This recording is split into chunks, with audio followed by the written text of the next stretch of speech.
Emisión.net.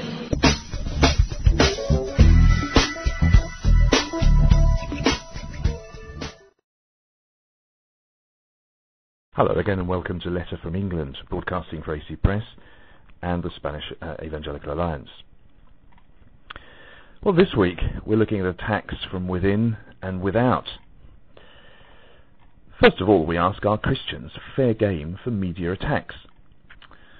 The private television station, Telecinco, Channel 5, broadcast recently in Spain a video clip which has also been put on the web under the title Jesus Christ the Musical. It's very clearly a parody of the person of Jesus, where the figure dances in the street wearing swimming trunks amidst Hollywood stars and finally gets run over by a bus. It's very poor in taste and clearly offensive to believers.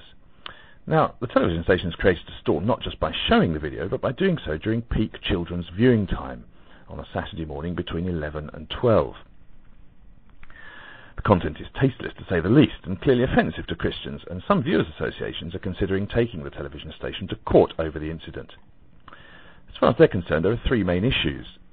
The clip was shown on what is known as a mixed programme, as dubious in its quality perhaps as it is mixed in its content.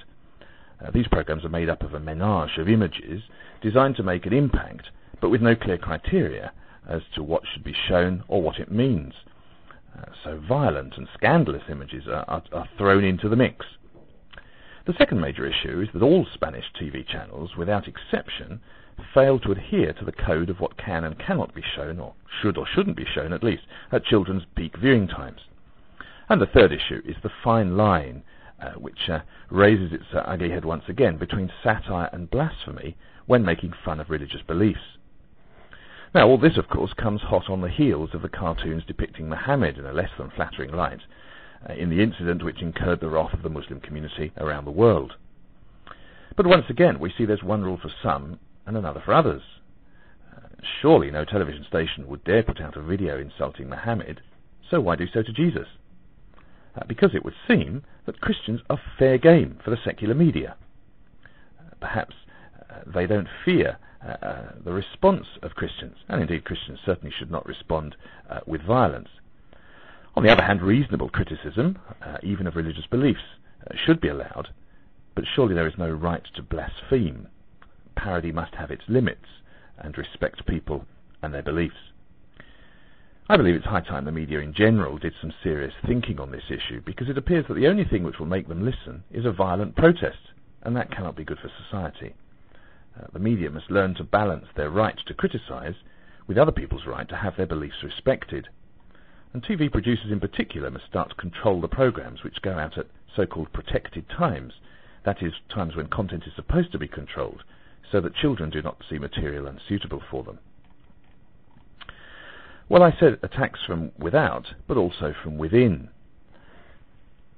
Where does legitimate criticism end and unnecessary or unsuitable or just simply untrue criticism begin? Well, the latest editorial in Cristianismo Protestante, which is the official house magazine for the Presbyterian and Methodist church, combined church of those two denominations here in Spain, in its latest editorial has launched an attack on the FEDERE, the Federation of Evangelical Organizations, the group who negotiates and represents the Protestant community in Spain in any dealings with the government. Well, it's launched the attack on the Federation at its decision to threaten any evangelical minister who participates in a same-sex union, that's to say who marries, as he can legally now do, two people of the same sex. The editor compares the move to the creation of an equivalent to the notorious Spanish Inquisition. The editor, Enrique Capó, writes, "In a declaration without precedent, and claiming powers which it does not have, the Central Committee of the Federation has put out a statement against pastors and churches who, using last year's law, that is the one to allow homosexual marriage, dare to marry people of the same sex, threatening to remove their status as ministers and take legal action against them with as yet unspecified consequences. Well, he adds that the problem is not the type of heresy they are persecuting, but that the Protestant institution, which represents, by law, evangelical churches, should appeal to the secular arm, i.e. the state, and to agreements signed with the government to deal with what they see as a grave heresy. In the Federation statement, pastors who disobey this ruling, i.e. pastors or churches involved in same-sex unions, will cease to be considered ministers of religion according to the law, and so will not be able to officiate at legal wedding ceremonies in future. And legal action might also be taken against them.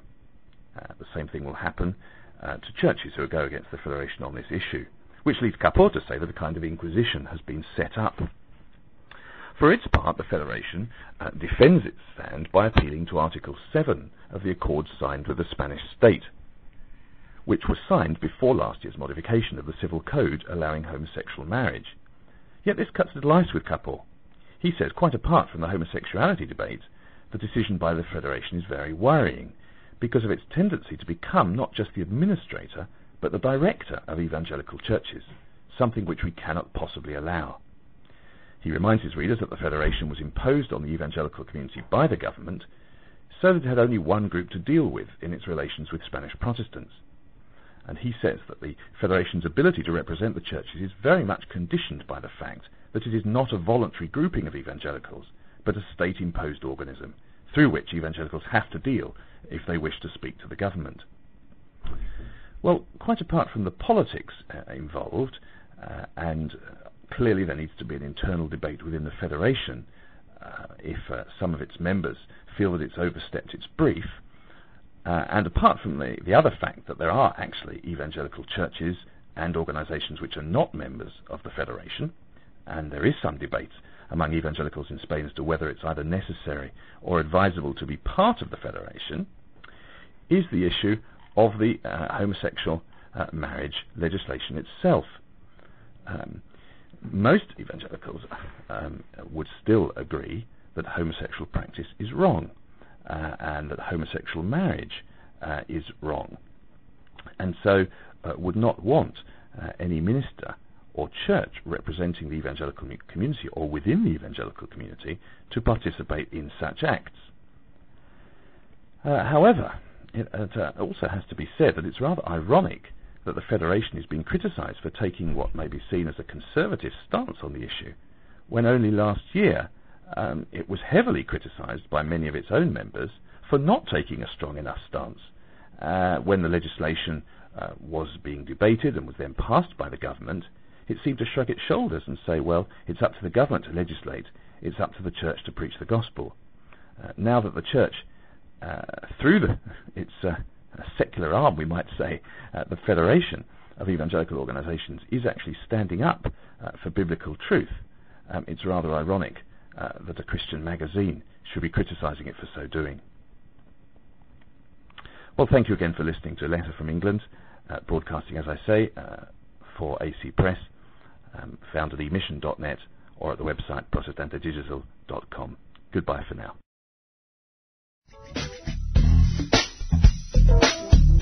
Emisión.net